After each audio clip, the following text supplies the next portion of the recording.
Ah, bonjour, je m'appelle Lisa, je suis doctorante à l'Université de Lille au laboratoire Psytech et bienvenue sur le stand Le numérique dans les relations familiales et sociales.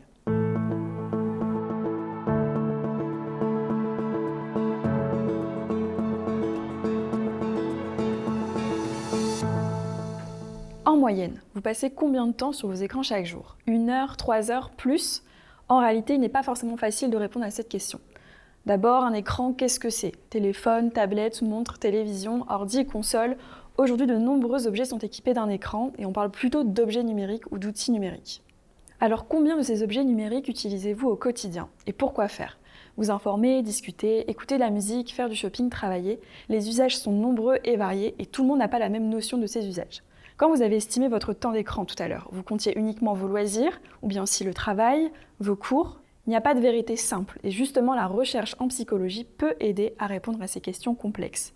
Nos études permettent notamment de décrire un phénomène spécifique, la technoférence. La technoférence, c'est l'interruption des échanges due à l'utilisation des outils numériques. Par exemple, un parent absorbé par son téléphone peut être moins attentif à son enfant à ce moment-là. Résultat, des échanges de moins bonne qualité, une sensibilité parentale réduite. Analyser les impacts positifs et négatifs des usages numériques dans les relations sociales et familiales permet donc de réfléchir à de bonnes pratiques utiles à la société. Le but, c'est que chacun puisse réfléchir à ses usages numériques pour mieux les réguler. Mais comment ces analyses sont-elles menées? Pour cela, les chercheurs disposent de nombreux outils, entretiens, questionnaires ou encore observations sur le terrain ou en laboratoire. Vous avez déjà probablement vu des articles de presse proclamant une étude a montré que ou selon une étude récente. Or, ces généralisations sont souvent abusives. Pour le comprendre, je vais vous expliquer comment on réalise des études scientifiques. Une étude transversale est un instantané, une photo si vous préférez, d'un groupe particulier de personnes. Elle permet d'étudier différentes variables à un instant précis. Par exemple, l'âge, le métier, le lieu d'habitation des personnes qui ont offert un téléphone à leur enfant pour son anniversaire. Les études transversales ne sont pas causales, c'est-à-dire que vous ne pouvez pas les utiliser pour déterminer la cause de quelque chose.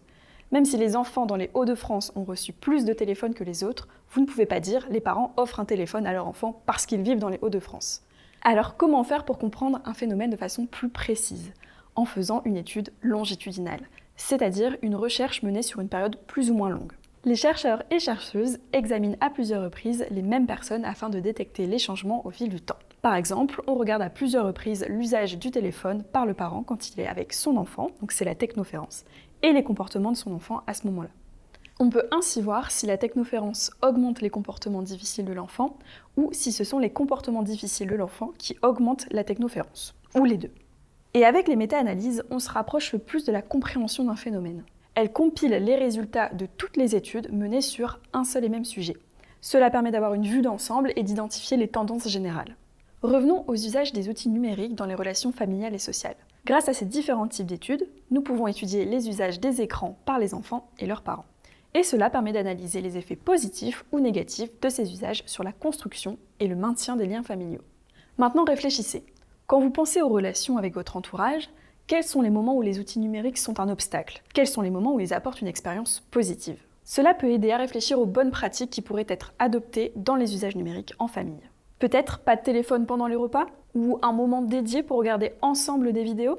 La prochaine fois que vous vous disputez au sujet des écrans, repensez-y. Cela peut aider à désamorcer le conflit et aborder le sujet plus sereinement.